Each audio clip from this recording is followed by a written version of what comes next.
This is Bill Brady recording another video for the Kingship course. This particular video, the topic is, you need to have Christ formed in you. I'm going to show you a verse from Scripture. This is the Apostle Paul writing to the ecclesia in Galatia. It's Galatians chapter 4, verse 19. My little children, for whom I labor in birth again until Christ is formed in you. My little children, for whom I labor in birth again until Christ is formed in you. Paul had begotten the Galatian believers. He had functioned as a father and sown seed, and they had received it. But now then he functioned as a mother to labor in birth until Christ was formed in them. And then the Judaizers arrived in Galatia, and these believers who had Christ formed in them, began to receive what the Judaizers were saying, that you had to be, in order to be saved, you had to be circumcised.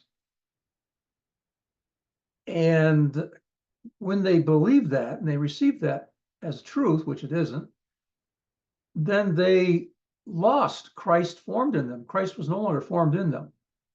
And Paul then had to labor again as an apostle, functioning as a mother, to labor in birth again until Christ was formed in them again.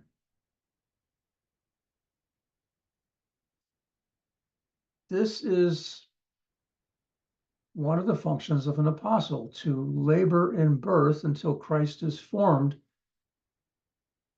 in those who are receiving revelation from that apostle. I'm an apostle. Now, this is not talking about receiving Jesus or Yeshua into your heart. It's not even talking about receiving Jesus Christ into your heart. These are believers, they already had Jesus Christ in their heart. It is talking about having Christ formed in you, the revelation of Christ formed in you, from a seed being sown and the seed being received, and the seed growing up to the point that Christ is formed in you. Kingship is formed in you. Some believers have kingship formed in them, some do not. Those who have kingship formed in them, if they in addition have been taught that kingship is for them and not just for Jesus, then they can go on to come to a place where they are crowned as a king. You sit down on the throne, like I've spoken about before. They're crowned as a king. They're trained as a king. They eventually are coronated as a king, and then they fully function as a king. It's a journey, it's a process. But one of the milestones along the way is having Christ formed in you. I want you to think back to Hebrews chapter 6, verses 1 and 2. The elementary principles of Christ. When Paul proclaimed those 6 elementary principles of Christ, which are a foundation that's laid in their lives by an apostle, he wasn't talking about Yeshua's kingship. He was talking about their kingship, the people that he was speaking to. Christ, the elementary principles of Christ.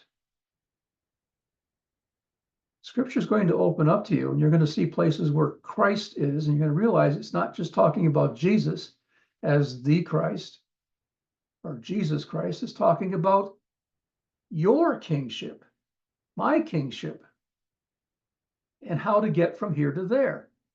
That's what this kingship course is about how to get from seeing the revelation that kingship is for you to actually functioning in that kingship. And one of the stages along the way is having kingship as a revelation sown into you that you then receive. But another one of the stages along the way, another milestone, is having Christ formed in you. My translation of Christ in all those verses is kingship, because it refers to Jesus as king, but also us as king. Do you have Christ formed in you? If not, Christ can be formed in you by what I'm doing as an apostle here in these videos. And then we have the additional caution of that verse I just read to you in Galatians, that once Christ is formed in you, you can lose it because you believe something that's not true. Causes Christ to no longer be formed in you, and then an apostle has to labor again till Christ is formed in you again. And that's what Paul was doing for the Galatians. What you receive as seed sown into you is so very important. It's important to make sure that what is sown into you, what you receive, is truth. Receiving truth will move you along the journey into your full identity as a king. Receiving it, and then later on, having understanding of it. By the way, I'm teaching right now. I'm watering the seed of kingship that you've already received. If you're already a functioning king, I'm watering, well, I suppose for some of you, I am giving you revelation about a kingship that you're already functioning in.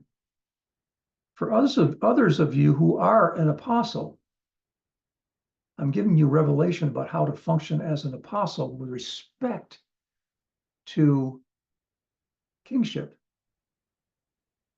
in other people, because your function as an apostle is to proclaim Christ, the gospel of Christ, and to labor as a mother, an apostle and a mother function, as apostles function both as fathers and mothers. And throughout the course of a person who's listening to you, you initially function as a father sowing the seed. Then you function as a mother gathering people.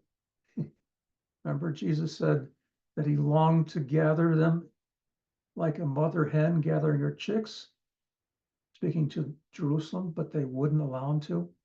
He was functioning as a mother, or wanted to function as a mother to gather them. Gathering is a apostle function, but gathering is also a king function, and it is a female function. Sowing is a male function. Begetting is a male function. Laboring in birth until Christ is formed in someone or in a group of believers or in an ecclesia, is a female apostle function. So we can look at this thing from two aspects. From the aspect of the apostle doing the sowing, the gathering, and the forming of Christ in someone. But we also can look at it from the standpoint of every one of you initially having Christ formed in you by the work done by an apostle as a mother. Now, I'm much more aware of myself functioning as a father than I am as functioning as a mother, but I also function as a mother. God has male and female characteristics. He functions as both, and so do we. All of us, whether we're biologically male or biologically female, are sons, which is a male identity, And all of us, whether we're biologically male or female, can become a bride of Christ, which is a female identity, which we'll talk about in other recordings. Okay.